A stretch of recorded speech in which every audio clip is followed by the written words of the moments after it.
Good afternoon friend.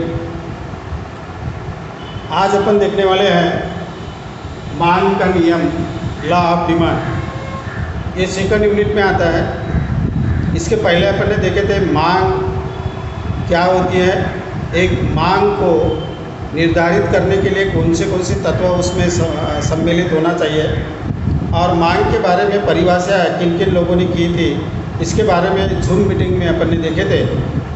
तो आज देखेंगे मांग का नियम। मांग का नियम यानी क्या होता है। तो मांग का नियम ये वस्तु की मात्रा और उसकी जो कीमत होती है उसमें एक संबंध दर्शाता है। तो जनरली अपन देखते हैं कि कोई भी वस्तु की मांग करते समय उसकी कीमत को ध्यान में रखा जाता है। उसकी कीमत देख के उस वस्तु की डिमांड की जाती है। और यही जो दैनंदिन जो उपभोक्ता को या कंज्यूमर को आने वाला जो भी अनुभव है, ये अनुभव को इस मांग के नियम के माध्यम से दर्शाने का काम किया गया है। अपन देखते हैं कि जैसे वस्तु की डिमांड अथवा जो वस्तु की मांग है वो वस्तु की कीमत के आधार पे की जाती है। मार्केट में अथवा कहीं पे भी वस्तु की कीमत, अगर वस्तु की खरीदी अपने को करना है तो उस वस्तु की कीमत ध्यान में ली जाती है कि वस्तु की कीमत बढ़ी हुई है या कम हुई है, वस्तु की कीमत ज़्यादा है या कम है। उसके हिसाब से अपन उस वस्तु की मात्रा खरीदने की कोशिश करते हैं। तो जब वस्तु की कीमत ज़्यादा होती है तब एक उपभोक्ता की प्रवृत्ति ये होती है कि वो उस वस्तु की मात्रा कम मात्रा में खरीदी करता है, और किसी वस्तु की अगर कीमत कम हो तो वो ज़्यादा मात्रा उस वस्तु की खरीदने की कोशिश करता है। तो वस्तु की मांग और उस विशिष्ट वस्तु की कीमत, इन दोनों में जो संबंध है, ये संबंध व्यस्त रीति से अपने को समझ में आता है। यानी उसका जो संबंध है वो व्यस्त होता है, विरुद्ध होता है, एक दूसरे के विरुद्ध होता है। वस्तु की कीमतों में बढ़ोतरी होती है तो डिमांड कम हो जाती है या मांग की मात्रा कम खरीदी की जाती है। वस्तु की कीमत अगर कम हो जाती है तो डिमांड बढ़ती है, या वस्तु की जो मांग है वो ज़्यादा मात्रा में खरीदी की जाती है। तो इस प्रकार का जो संबंध है वस्तु की मांग और वस्तु की कीमत, इसमें व्यस्त संबंध अपने को दिखाई देता है। तो ये जो रोज का जो अनुभव है, एक रोज का अनुभव जो उपभोक्ता को आता है, उस अनुभव को प्रस्तुत करने का, प्रथम प्रस्तुत करने का कार्य अल्फ्रेड मार्शल ने किया है। मार्शल ने किया है एक उपभोक्ता की मनोवृत्ति कैसे होती है, वस्तु की कीमतों में बढ़ोतरी हुई तो वो वस्तु की मात्रा किस प्रकार से खरीदी करता है, और वस्तु की कीमत में अगर कमियां आ गई या वस्तु की कीमत कम हो गई मार्केट में तो उसकी डिमांड पे क्या असर होता है। ये जो दैनंदिन व्यवहार में जो उपभोक्ता की प्रवृत्ति है, उस प्रवृत्ति को जानने के लिए अल्फ्रेड मार्शल ने इस मांग के नियम को प्रस्तुत किया है। और सर्वप्रथम अल्फ्रेड मार्शल ने ये उपभोक्ता की जो मनोवृत्ति है, उसका व्यवहार है, उसका व्यवहार को पहले प्रथम प्रस्तुत किया मांग के नियम के माध्यम से। इसलिए मांग का नियम ये मार्शल के नाम से जाना जाता है। और इस नियम के आधार पे वस्तु की कीमतों में क्या संबंध, वस्तु की मात्रा या डिमांड और उसकी कीमत में क्या संबंध होता है, कैसा संबंध होता है। वस्तु की कीमतों में बढ़ोतरी हुई तो डिमांड किस प्रकार कम हो जाती है, या वस्तु की कीमत कम हो गई तो डिमांड बढ़ती है। तो ये जो रिलेशन है, ये रिलेशन प्रस्तुत करने का काम ये मांग के नियम में किया गया है। अब मांग के नियम को प्रस्तुत करने के लिए मार्शल ने एक परिभाषा की है। मार्शल ने एक परिभाषा की है, उस परिभाषा को देखेंगे।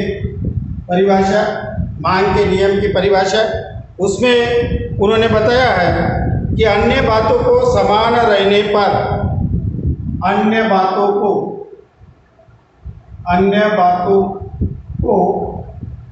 समान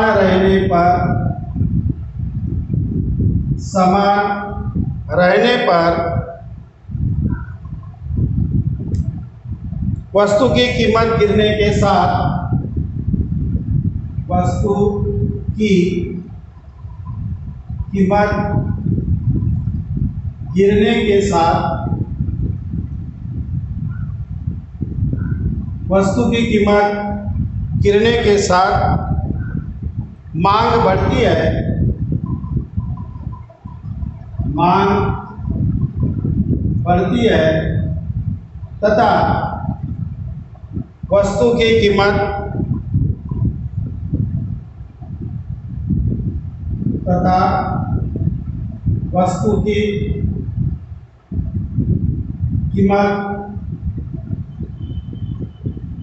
बढ़ने से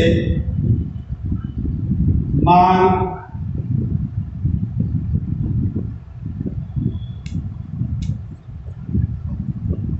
वस्तु की कीमत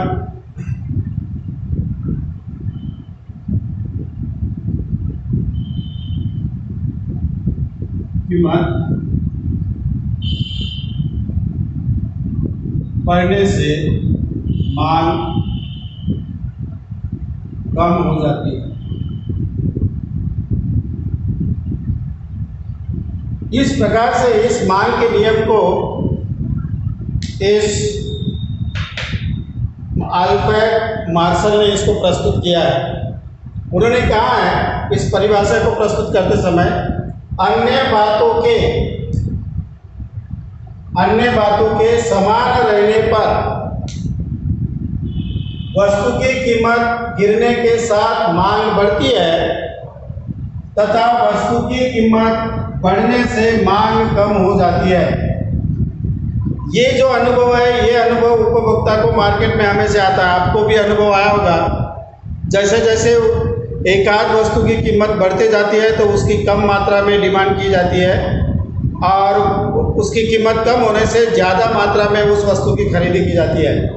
तो इसमें ये जो नियम है, इस नियम को आधार मानते हुए या इस नियम को प्रस्तुत करते समय अन्य बातों के समान रहने पर, ये बातों को ध्यान में रखा गया है। इसमें अन्य बातों को समान रहने पर, यानी इसका मतलब ये हुआ कि मांग के ऊपर जो भी बातों का असर होने वाला है उन सभी बातों को समान यहाँ पे माना जाता है कि किसी प्रकार के बातों में किसी प्रकार का परिवर्तन नहीं होता। इन बातों को जो भी डिमांड के ऊपर असर करने वाली, मांग के ऊपर असर करने वाली जो बातें हैं, तो उनको इस नियम के आधार को प्रस्तुत करने के लिए उन बातों को मान्यताएं मानी गई है कि इन बातों में किसी प्रकार का परिवर्तन नहीं होता।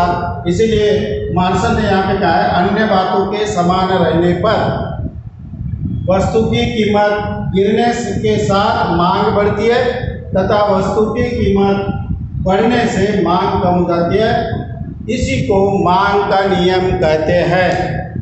तो इस मांग के नियम को प्रस्तुत करने के लिए मार्शल ने कुछ अपने को टेबल बताया है और उस उदाहरण के माध्यम से इस मांग के नियम को समझाने की कोशिश किया है।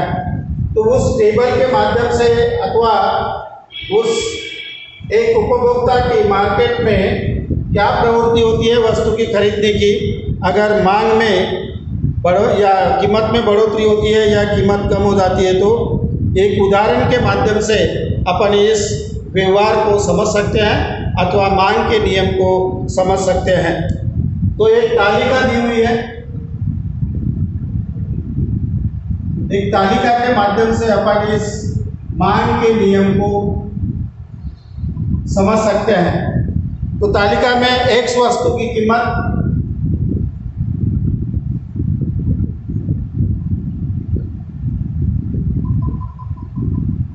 एक्स वस्तु की कीमत और एक्स वस्तु की मांग अथवा मात्रा दर्शाई गई है।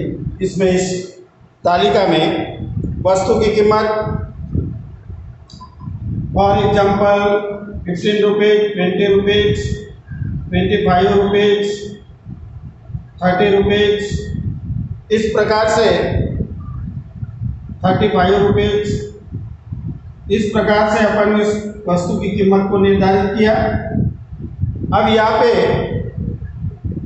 उसकी मात्रा 35, 30, 25, 20 and 15 kg, kg, kg, kg, kg, इस प्रकार से दर्शाया गया है। अब यहाँ पे आप देखिए कि मांग के नियम को इस तालिका के माध्यम से समझाने की कोशिश किया है। इस तालिका में देखिए एक आदमी एक विशिष्ट वस्तु, उसको नाम दिया गया है x वस्तु है, ये उसकी कीमत दर्शाई गई है प्रति किलो, और ये यहाँ पे x वस्तु की मांग अथवा उसकी मात्रा दर्शाई गई है। अब जब उस वस्तु की कीमत जो होती है वो 15 रुपये होने से उसकी डिमांड की जाती है 35 kg की। वस्तु की कीमत 15 रुपये से 20 रुपये तक बढ़ गई, 5 रुपये बढ़ोतरी हो गई, कीमत बढ़ गई। तो यहाँ पे देखिए जो डिमांड है वो 35 किलो से कम होकर 30 किलो तक यहाँ पे दिखाई देती है। 20 रुपये से कीमत कम बढ़ गई है, 20 रुपये से कीमत बढ़ के 25 रुपया हो गई है। तो डिमांड देखिए जहाँ 30 kg उस वस्तु की खरीदी की जाती थी, अभी 25 kg वस्तु की खरीदी की जाती है।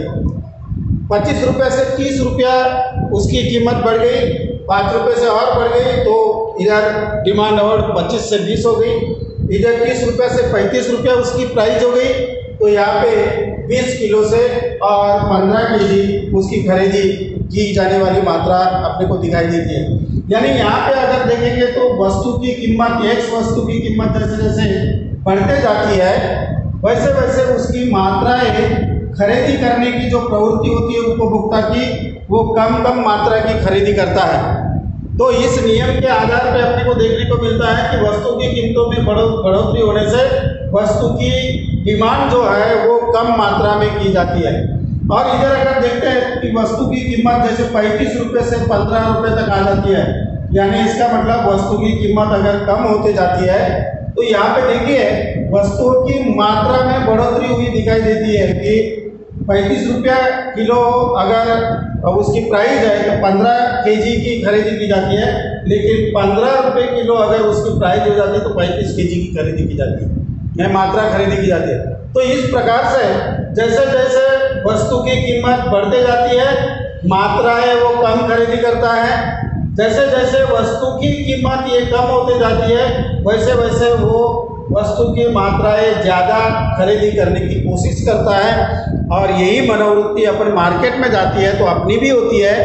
अपन घर से निकलते हैं एक अनुमानित केजी के अनुसार कि उसकी प्राइस ये होगी, उस हिसाब से अपन मार्केट में जाते हैं और उतना केजी खरीदने की कोशिश करते हैं। लेकिन जब मार्केट में जाते हैं तब अपने को पता चलता है कि कल की तुलना में आज की जो प्राइस है वो ज़्यादा बढ़ी हुई है।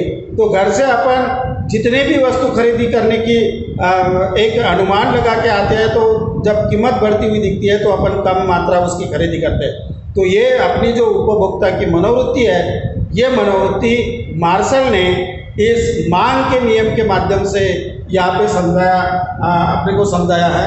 तो ये तालिका के माध्यम से मांग का नियम किस प्रकार कार्य करता है और वस्तु की कीमतों में अगर बढ़ोतरी हो गई, वस्तु की कीमतों में अगर बढ़ोतरी हो गई तो कैसे मांग कम होती जाती है, और वस्तु की कीमतों में अगर कमी आ गई तो मांग कैसे बढ़ती जाती है, इस तालिका के माध्यम से समझाने की कोशिश मार्शल ने किया है। अब ये तालिका के माध्यम से तो अपन ने समझा लिया, अब डायग्राम के माध्यम से अपन इसको समझा लेंगे। इसको रेखा चित्र के माध्यम से उसको समझाएंगे।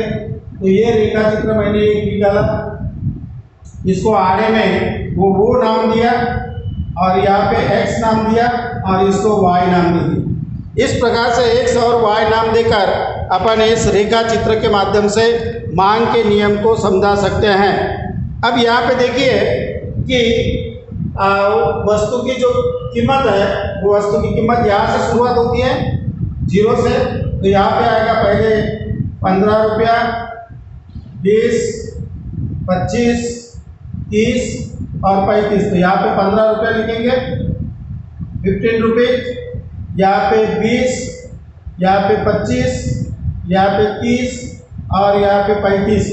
इस प्रकार से वो ये जो आस होता है उसके ऊपर अपन ने इस प्रकार की कीमत, उस एक्स वस्तु की कीमत अपन ने 15, 20, 25, 30 और 35 रुपये लिख लिया है। अब यहाँ पे खरीदी की जाने वाली मात्राएं हैं, ये एक्स वस्तु की कीमत, एक्स वस्तु की कीमत यहाँ पे लिखी हुई है, एक्स वस्तु की कीमत। और यहाँ पे लिखा हुआ है एक्स वस्तु की कीमत, यहाँ पे लिखा है एक्स वस्तु की मात्रा। यहाँ पे एक्स वस्तु की मात्रा लिखे हुए हैं, यहाँ पे लिखेंगे 0 से शुरुआत होती है तो यहाँ पे लिखेंगे 15, 20, 25, 30 और यहाँ पे लिखे हैं 35। इस प्रकार से ये केजी में लिखा हुआ है, ये रुपीज में लिखा हुआ है। अब यहाँ से क्या करेंगे कि आप देखिए 15 रुपये केजी अगर उसकी कीमत रहती है एक्स वस्तु की, तो उसकी डिमांड क्या होती है 15 रुपये केजी। तो उसकी डिमांड होती है, वो मात्रा खरीदी करता है 35। तो 15 रुपये ये यहाँ पे 15 रुपये और 35 केजी यहाँ पे है। तो ये दोनों जो वक्र है, रेखा है, ये रेखा को यहाँ पे अपन जोड़ेंगे, ये दोनों का मिलाप यहाँ पे होगा। इसको नाम दे दिया अपन ने, ये नाम दे दिया। अब ये 20 रुपया उसकी प्राइस होती है, तो वो खरीदी करता है 30 मात्रा की। तो 30 मात्रा से 20 मात्रा तक ये लाइन जोड़ दिया, तो यहाँ पे एक अपने को बिंदु मिलेगा, इसको नाम दे दिया बी। उसके बाद में 25 रुपया अगर उसकी कीमत होती है एक्स वस्तु की, तो यहाँ पे उसकी जो केजी खरीदने की प्रवृत्ति है, तो वो क्या करेगा 25 केजी खरीदेगा टेबल के अनुसार। तो यहाँ पे सी अपन ने दे दिया। 20 रुपया कीमत होती है तो 30 किलो, 20 रुपया कीमत होती है तो 30 किलो। 25 रुपया अगर उसकी कीमत होती है तो 25 किलो खरीदने की कोशिश करता है, 25 रुपया से 25 किलो। उसके बाद में 30 रुपया अगर कीमत हो जाती है, 30 रुपया कीमत हो जाती है, तो वो उस वस्तु की मात्रा खरीदता है 20 केजी की। तो यहाँ पे ये 20 केजी है, यहाँ ये 30 रुपया है। यहाँ से अगर एक रेखा खींचे तो ये एक बिंदु अपने को मिलता है, इसको नाम दे दिया अपन ने डी। उसके बाद वस्तु की जो एक्स वस्तु की कीमत है वो 35 रुपया हो गई है। 35 रुपया कीमत होने से वो क्या करता है 15 केजी खरीदता है, और 15 केजी खरीदने के बाद में वो ये 35 रुपया यहाँ पे और ये 15 केजी। तो इस प्रकार से ये एक बिंदु अपने को मिल गया है यहाँ पे, इसको नाम दे दिया ई।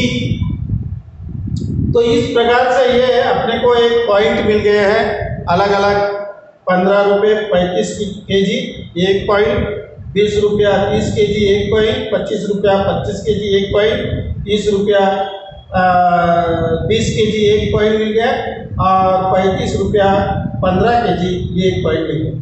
ये सभी बिंदु को अपन जोड़ देंगे एक रेखा के माध्यम से। एक रेखा के माध्यम से इन सभी बिंदु को जोड़ने के बाद में ये एक वक्र अपने को मिला, ये रेखा अपने को मिली। ये डिमांड रेखा है डी डी, इसको नाम दे दिया है डी डी डी डी। ये हो गई मांग वक्र।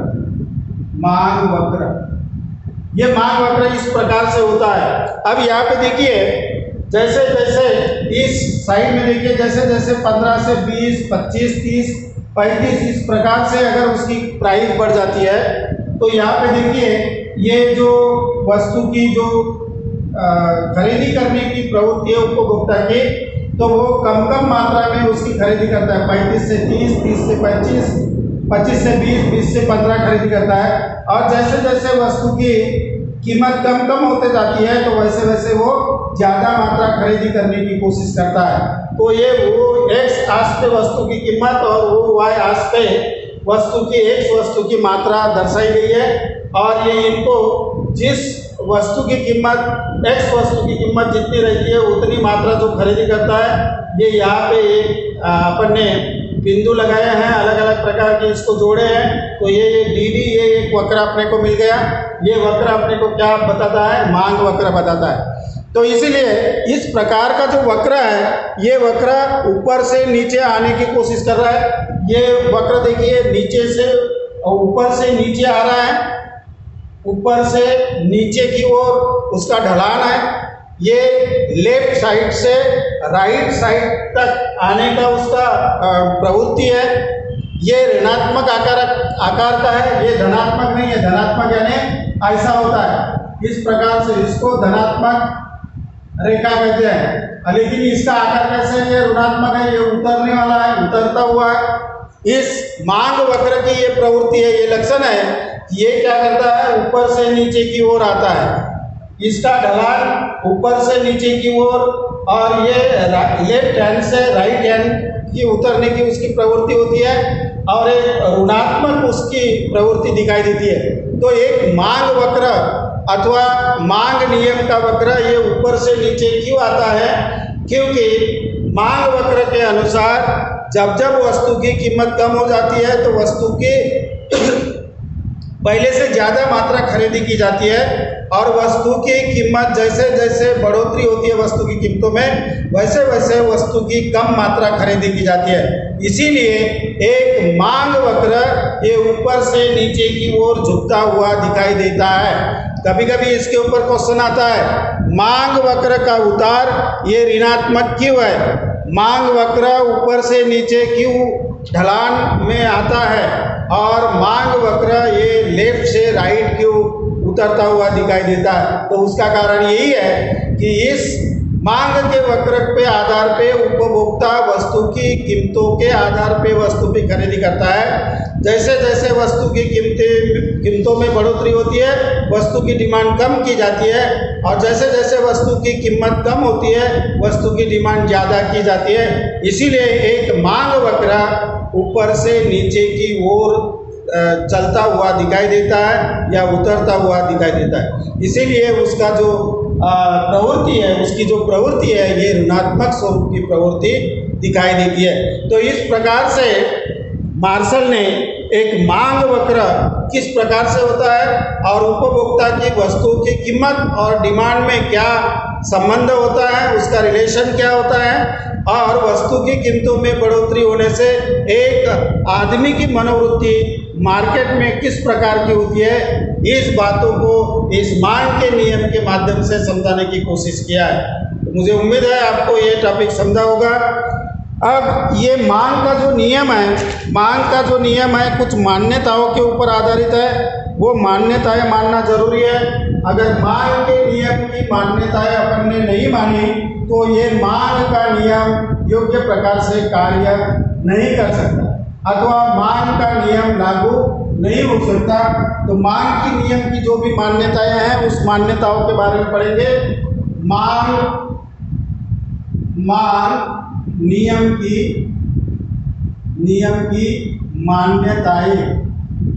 मान्यताएं। तो इसकी मान्यताएं क्या है? मांग के नियम की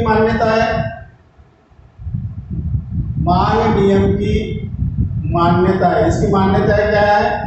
तो पहली मान्यता उसकी यह है कि आय में परिवर्तन नहीं, आय में परिवर्तन नहीं, ये एक मान्यताएं मानी जाती है। अगर मांग का नियम अपने को लागू करना है तो ये मान्यताएं मानी जाती है कि मांग के नियम की ये मान्यता है, मांग नियम की मान्यताएं, इस मान्यताओं के आधार पे ये मांग का नियम जो है डिपेंड करता है। तो पहली मान्यता है जिसको उस बातों को मानना पड़ता है तभी ये नियम लागू होता है। कौन सी बात है? पहली, आय में परिवर्तन नहीं। तो जिस कंडीशन में अपन मांग का नियम लागू करते हैं या उसको लागू करने की कोशिश करते हैं तो सभी उपभोक्ता की आय कैसी होनी चाहिए? स्टेबल होनी चाहिए, स्थिर होनी चाहिए।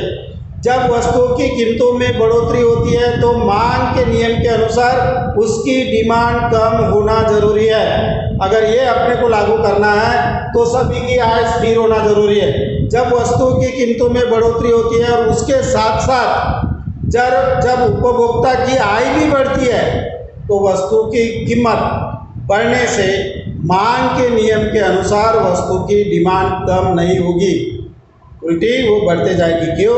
क्योंकि वस्तु की कीमतों में बढ़ोतरी होने से मांग कम होना चाहिए, लेकिन वस्तु की कीमतों के बढ़ोतरी होने के साथ